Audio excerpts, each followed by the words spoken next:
Hello, everyone. This is Derek Taylor, and this is a little lecture on social contract theory, modern theory in early modern Europe. And this is a shorter lecture just on the very narrow subject of the idea of a social contract, which you've probably heard of, the idea that society is a contract between the governor and the governed. And we usually associate that with, modern political theory, democracy, popular sovereignty, and so on and so forth. And just give you an overview of this theory about how it emerges in the 17th century, and just to reset it here, and as an introduction, as a sort of lead into my next lecture, which will be on the Revolution of 1688, because we've kind of been considering in the past several lectures events up through the end of the 30 Years War, into the the 18th century, more not events but processes like the spread of Baroque culture and things of that nature, absolutism. We're getting now into that realm beyond, we're getting into the 18th century basically, but I'm not covering things in terms of, you get hard and fast dates. You need to know that for your final exam. But I want to talk about this because this is associated with modernity, as well. I began the course talking about in my first lecture. As you're going to see, it's a modern idea that has very old roots. And it's really not until the end of the early modern period that it comes to fruition, it comes to be embraced. And as you get to the end of the period we're talking about here, closer to the French Revolution, that's the big event, of course. But not just that event, that revolution, other revolutions in the latter part of the 18th century is where you begin to enter the modern world in many respects. And social contract theory is important part of this. So let's talk about this for a few minutes here. As I mentioned before, its origins are more ancient. They go back, in fact, to the Middle Ages, even further than that, really, as you'll talk about here. We need to talk about what this is, of course. And again, the idea of social contract theory is basically that. It's obligation based on a mutual pact between a ruler and the people that he rules. And there are precedents for this. And it's also, I need to stress this, what's going to emerge in the 17th century is something very alien. I need to explain what general thinking was before this. A lot of it can be summed up by, it's not totally, but by Aristotle's view, the ancient Greek philosopher, that government is a natural association. We as human beings naturally associate with each other. We are zoon politikon, in his Greek phrase. Political animals, we're made for each other. We're made for social interaction. And therefore, he doesn't mean, by the way, society comes first, then individual people, not that physical term, but logically speaking, the society comes before any of the individual parts or members as a whole. And it's natural. It's natural that we come together. It's natural we have, he has a hierarchical idea of society. There's ruler and ruled, but they should be doing things mutually together because that's their natural state. There are also precedents, of course, that go back to the biblical idea of covenants. This is in the Bible, in the Middle Ages. Well, in the early modern period, as you'll see, I'll talk about this a little bit. I mean, people still start with the Bible when they talk about political discourse well into the end of the 17th century. It's still a part and parcel of their world. It's a Christian world. And of course, covenants are made between God, who is definitely a higher authority, and his people. So that's one area, and people refer to this all the time in the Middle Ages, in the modern period. It's a source for this. But also you have the idea, and this comes out of, well, there are two, I'm mixing them together, is the idea of, well, I don't want to use the Latin phrase to confuse you, but the word officium is the word I'm thinking of. From, going back to Ciceronian philosophy, the philosopher Cicero, the idea that we have offices or duties that are built into nature that we have to fulfill as part of our human nature. And we swear oaths in order to uphold these things. This oaths will become huge in the Middle Ages. Feudal obligations, swearing feudal obsequium is the Latin phrase, where you swear loyalty to your lord, and he has obligations to you. Again, this isn't a contract at all, but you have ideas of mutual obligation arising from this, which again, they're associated with nature of human nature, the natural world as a whole. That's one general way to think about this, but the idea that obligations are built into the structure of our world like this is something that exists before the early modern period. But you also have more specific antecedents for the social contract theory. And a lot of this has to do with the church. As most historians, intellectual historians realize, our modern political theories have roots in theological debates of the Middle Ages. One of the most important of which is the so-called investiture controversy, the 11th and 12th centuries. This was the conflict between the Holy Roman Emperors, starting with Henry IV in the 1070s, and the popes, first one, Gregory VII. You don't need the backstory to this, but the idea was you had, in the early Middle Ages and later, kings were taken to be sacred figures, and they were Christian kings. They were anointed as Christian kings in Christian, ceremonies. And so you had this conflict where the emperors were investing bishops with their authority as bishops. And medieval, I won't go into too much detail, there were reformers within the medieval church who thought this was awful. Only the church can grant this authority, not temporal authorities like this. And in particular, the popes claimed jurisdiction to do this. And so there became this real intense battle between the popes, the big name here, Gregory VII, and then Henry IV, the Holy Roman Emperor, in the course of which you had, popes claiming to be able to depose heretical monarchs. This guy's Pope excommunicated Henry IV. He says he's no longer Pope, and he claimed to be able to unbind his subjects from their allegiance to him. This is the princes in Germany. Caused no amount of conflict. And in fact, what you have is back and forth. There's this debate, between writers supporting the emperor in Germany and the Pope in Rome. And during the course of this is one of the antecedents for contract theory, is that you're going to have defenders of papal sovereignty make the argument that temporal rulers don't get their authority directly from God. Only the church does, and therefore the Pope in this case. And therefore, where do they get their authority from? They get it from the people who grant it to them, to rulers who have to rule. Again, they don't use the language of contract exactly, but they basically say if they break that contract, they break one of the things they have to do in the Middle Ages, for example, is kings will swear at their coronations oaths to uphold the law of the church. So if they break their oaths, they can be held accountable for it. So that's one of the earliest instances of something like social contract theory. And in fact, you have medieval theorists, medieval theologians, who are not really, in terms of authority of kings and everything, are not consistent on, can you overthrow them? Do you have to obey even a tyrannical king? You have some people like John of Salisbury, who writes a book called the Politicraticus, which is a work on medieval political theory, where he basically says, yeah, you can. You have someone like Thomas Aquinas, St. Thomas Aquinas, the medieval theologian, saying in certain parts of his oeuvre that yes, there are biblical precedents for overthrowing tyrants. If it's tyrannical enough, then it can be done. Other writings, he says no, because there is this general sense, we'll get into this in a moment, I mentioned this last time on absolutism, that yeah, kings do have authority from God. Now, one of the arguments against this of medieval thinkers, theologians, is, well, they get their authority specifically as Christian kings from their anointing by the Pope or by bishops. And so then we can withdraw it that way. And so there's all these different, I'm not going to go through the details, but the general outlines of these debates are clear. It's like, who has that divine authority when it comes down to it? And so there's a question about whether you can lawfully resist bad kings.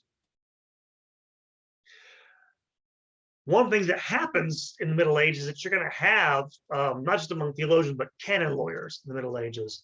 Canon law is the system of law that governs, to this day, the Catholic Church. You're going to have theories of sovereignty emerging. In fact, the first I mentioned last time, I mentioned in secular terms, unitary sovereignty was invented by Jean Baudin, was not unique to him. You had medieval theologians talking about unitary sovereignty in the church. And in the 13th century, they began to attribute this to the Pope, that he is the unitary sovereignty over the whole church. In fact, you'll have some extend his authority to the temporal realm as well, the more extreme thinkers, although most of them won't go that far, and there's a lot of pushback against it. And one of the pushbacks against this is something called conciliarism in the latter part of the Middle Ages. There's a schism in the 1300s, late 14th, early 15th century, into the 1400s, where you have a schism and there are rival popes being proclaimed by different parts of the church. And so one of the solutions to the problem is the idea of conciliarism, the idea that church councils are superior to popes.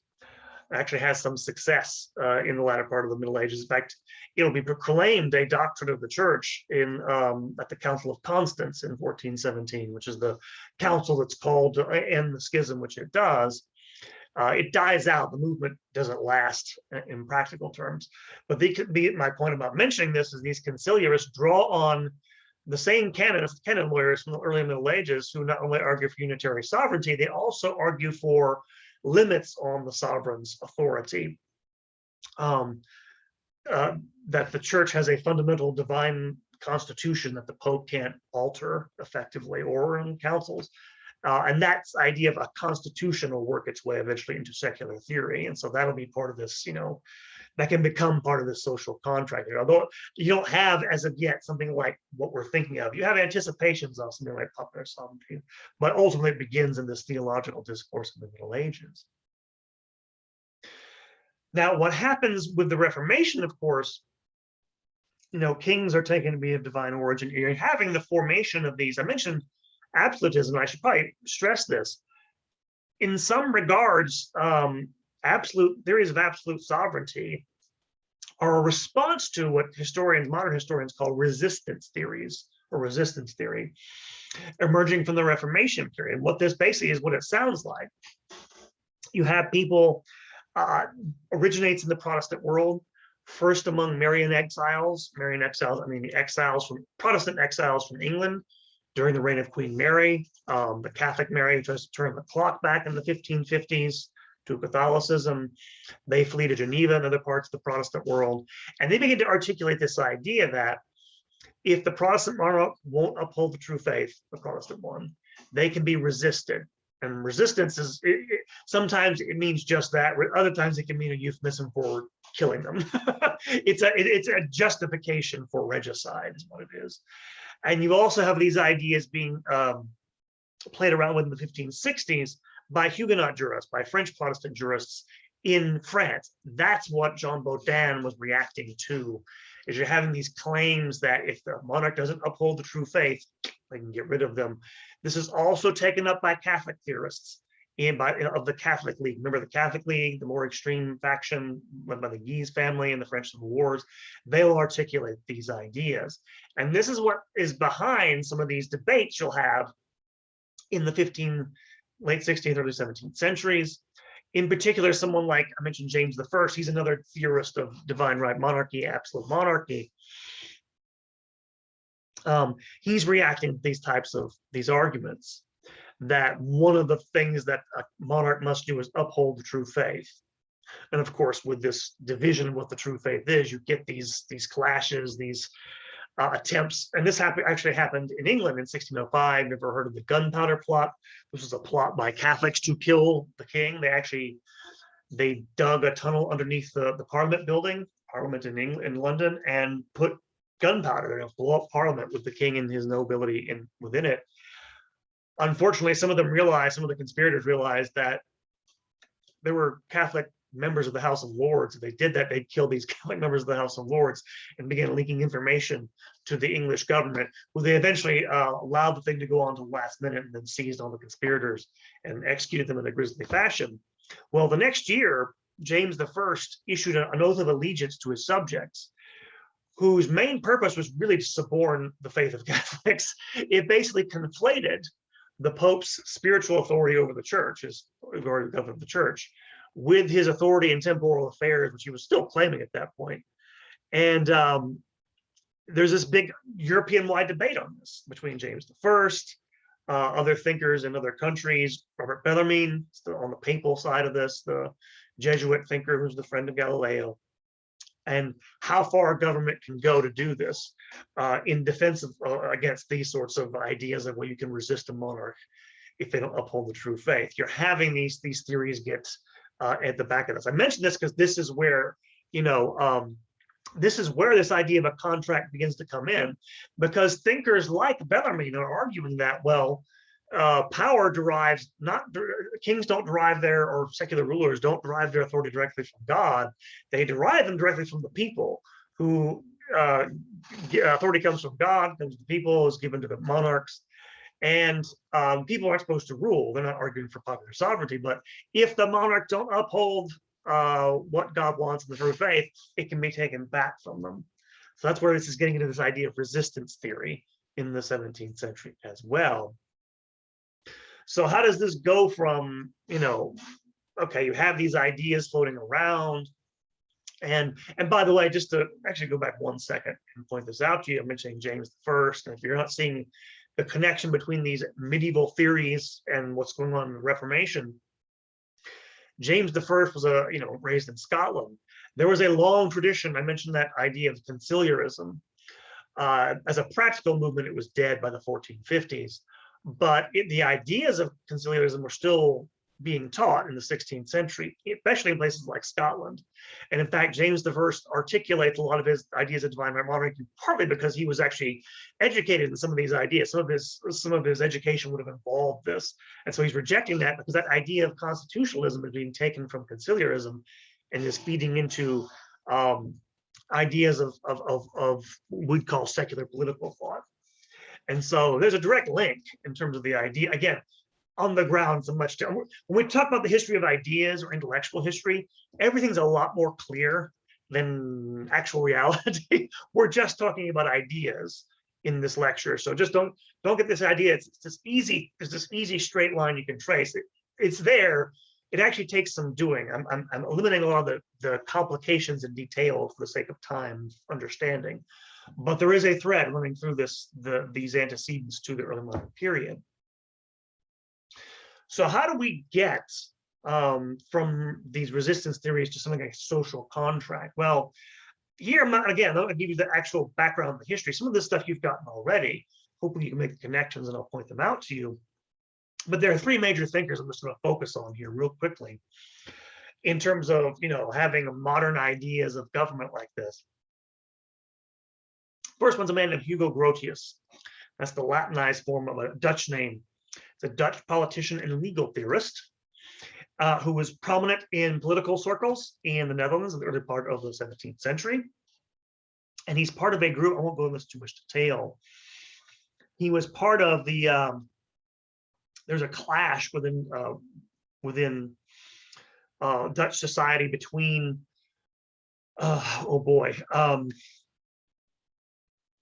it's both theological and political, between the House of Orange. The House of Orange is it's a republic, and they have a republic. You know, they have that setup there in the Netherlands, but they also have a stadtholder, which it is a sort of hereditary executive. It's hard to explain. I'm dumbing this down for you, which is controlled by the House of Orange.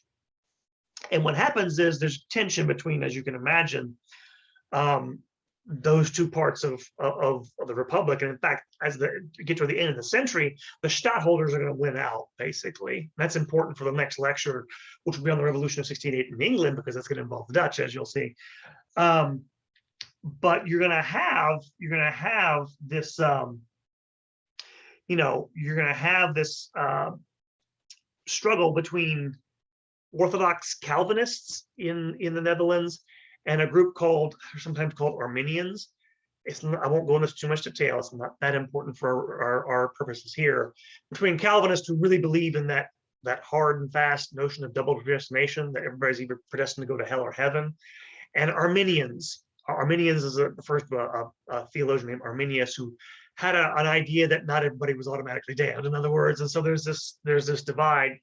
Grotius is on the side of the Arminians. They lose out in 1618 is the point. He's exiled from the Netherlands for most of the rest of his life. This is something to keep in mind. He's an exile. As you're going to see, it's not a coincidence. Most of the theorists we're going to talk about here had to go into exile at some point in their life.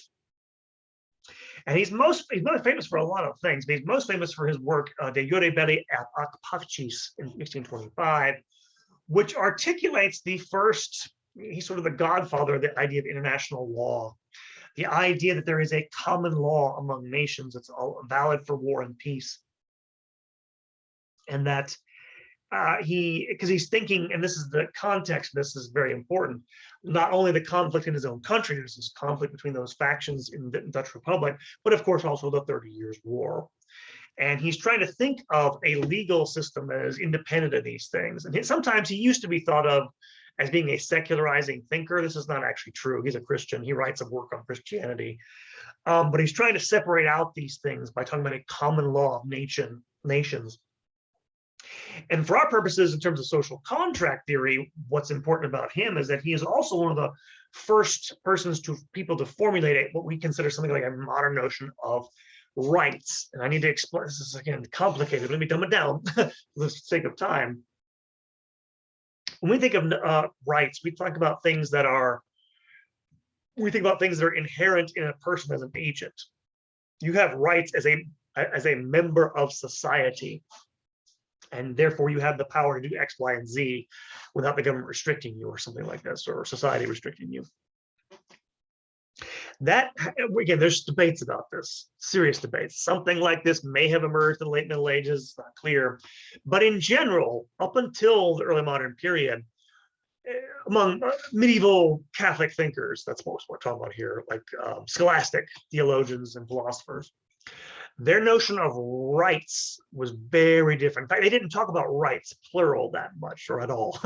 They talked about right, jura or jure, in the singular.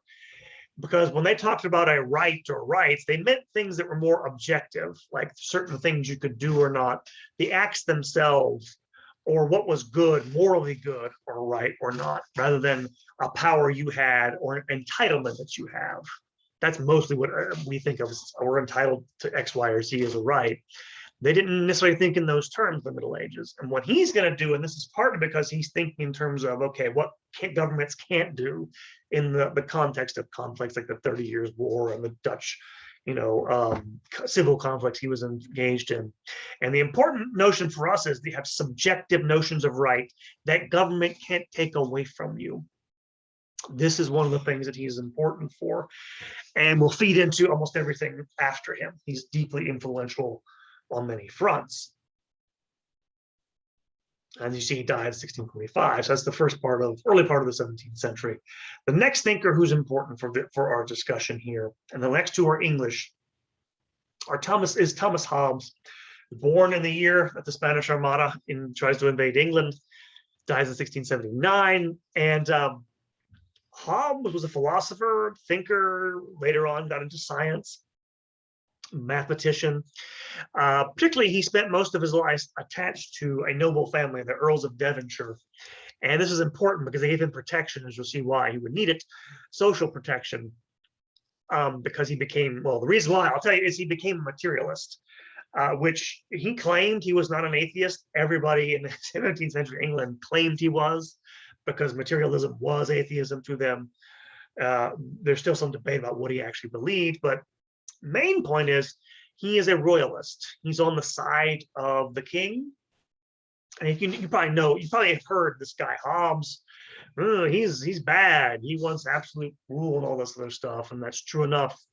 Complicated. We'll get to this. He's at the royal court. He goes into exile when the Civil War starts in England in 1640. The Civil Wars, it's just about time it starts in 1640, and goes to Paris again, like Hugo Grotius. And while he's there in Paris, he writes two major works. He eventually comes back to England in 1652. Leave that for next time, or another lecture. One is De Cive. De Cive means on the citizen. And this is where he basically, this is the first, it's written in Latin, so it's not as widely popular or known. But this is where he introduces his ideas. And Hobbes is really, in some ways, the most modern of these thinkers we're going to talk about here.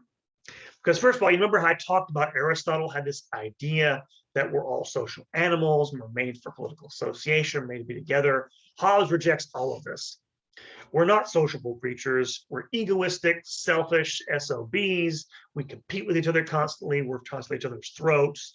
We want glory and status and power over our fellows, and we'll step over their dead body to get it. I'm exaggerating, but he thinks our human nature is much worse than that. It's not a matter of morality with him. It's just not sociable in the sense that Aristotle thought it was.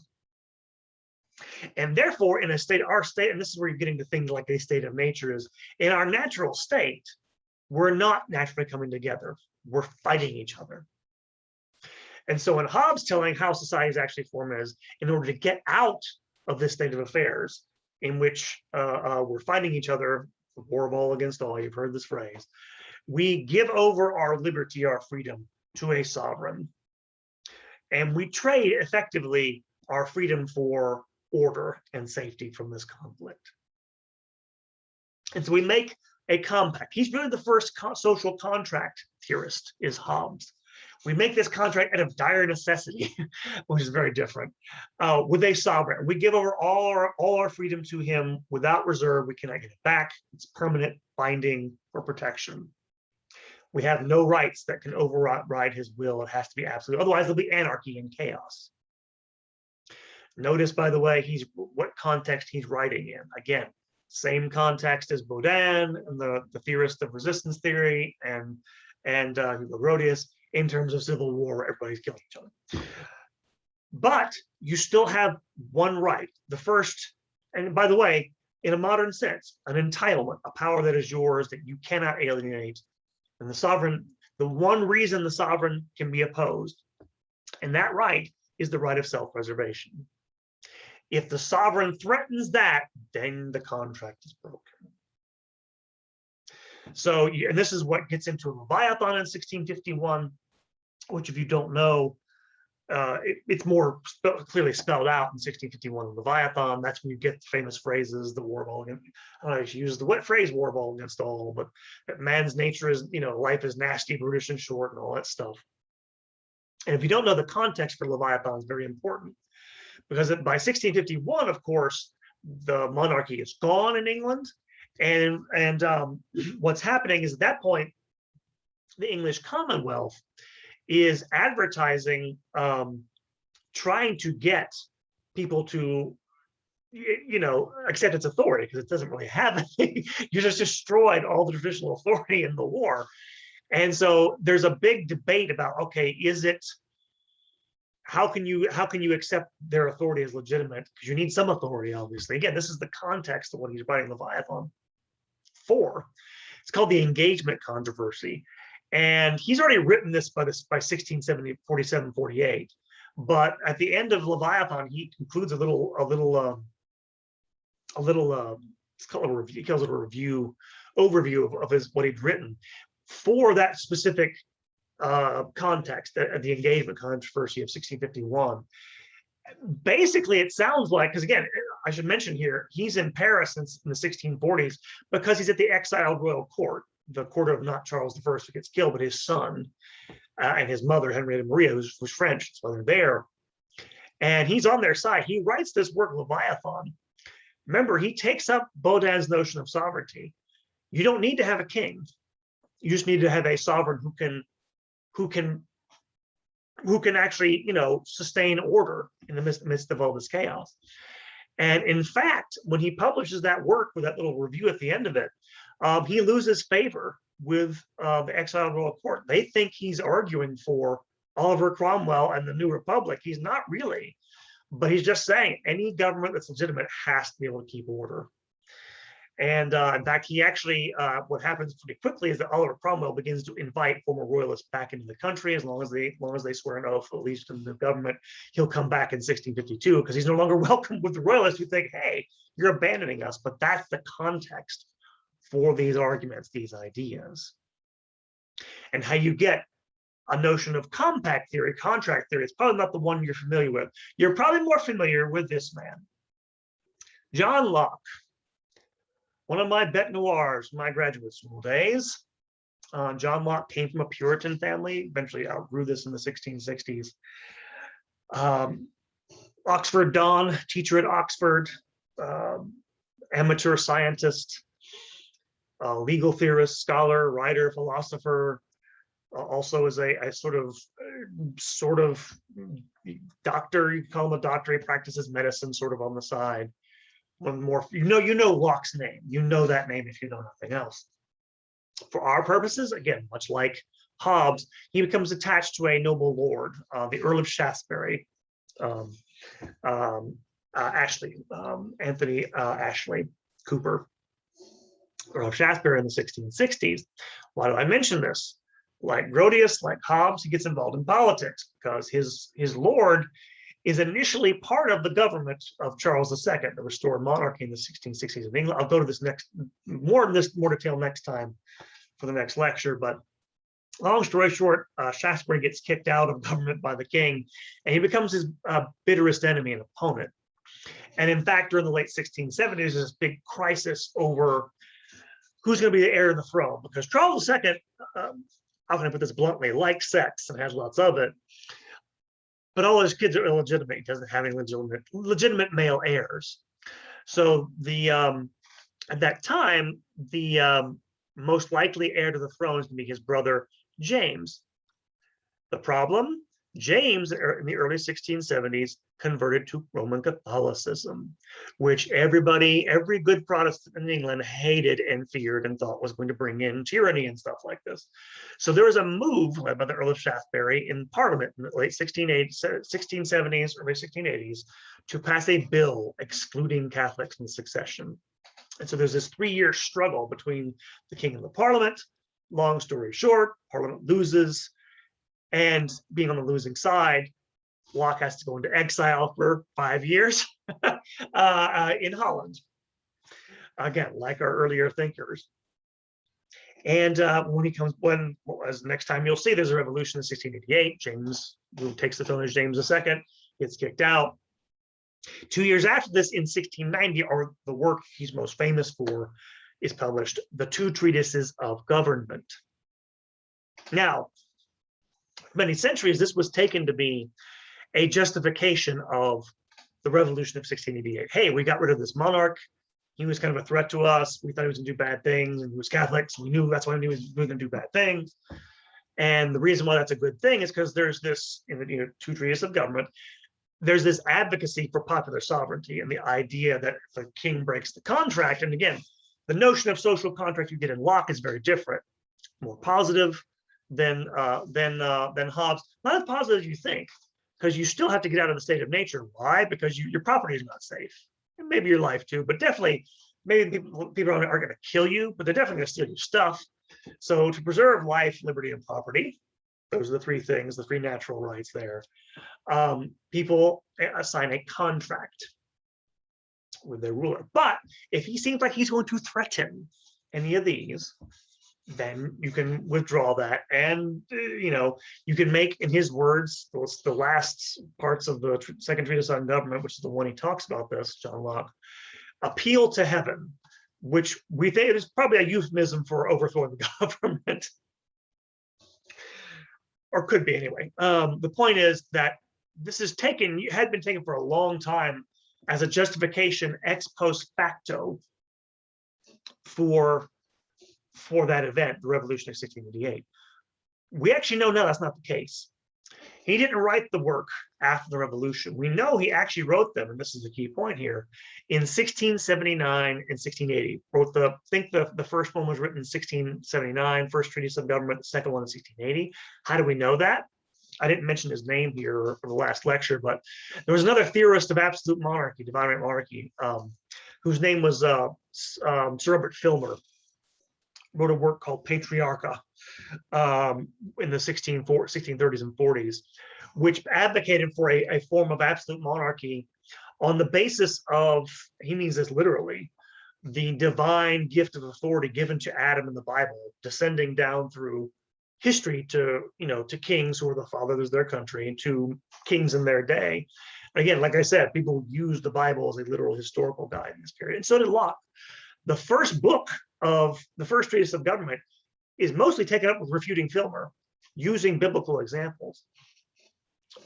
It's only the second work that starts talking about contract and talking about other stuff in more detail. How do we know, by the way, that that's the case? That's one of the reasons we know, by the way, it was written earlier, because during the exclusion crisis, somebody reprinted Filmer's work. And so Locke was responding to that. Why do I mention this? Because in 1670, because the worry was in 1679, 1680, 1681, that Charles II was going to, he was going to, curtail people's liberties. He was going to, threaten their property or something. Or it was vague. They weren't very specific. But it meant was he was going to try to rule without Parliament. That's what they were worried about, basically, which he did after 16. He won by basically dissolving Parliament and just getting rid of them. The point is, in 1679, 1680, he had done no such thing. Why is this significant? Because what you're actually getting in the Second Treatise on Government is not really contract theory. It's actually a call to go kill Charles II. Because it's really, think of it as preemptive revolution. We think he's going to go get rid of Parliament.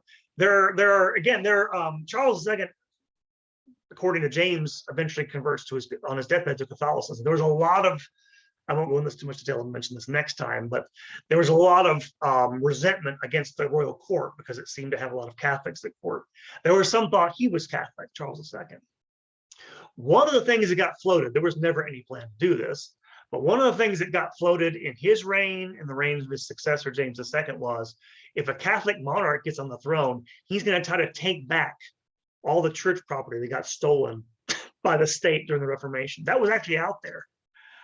And so when you think about it in those terms, when Locke says life, liberty, and property, it takes on a little more sinister tone. It's given this high academic sheen. It's really a call for regicide. It's not really as sort of neutral as you think it is my point. And now I say all this because as I come back to this, this is important because it gets forgotten because the revolution happens, James and Charles's vision loses out. But we forget that. And in fact, by the way, that idea that you could overthrow the monarch like that was almost nobody accepted that.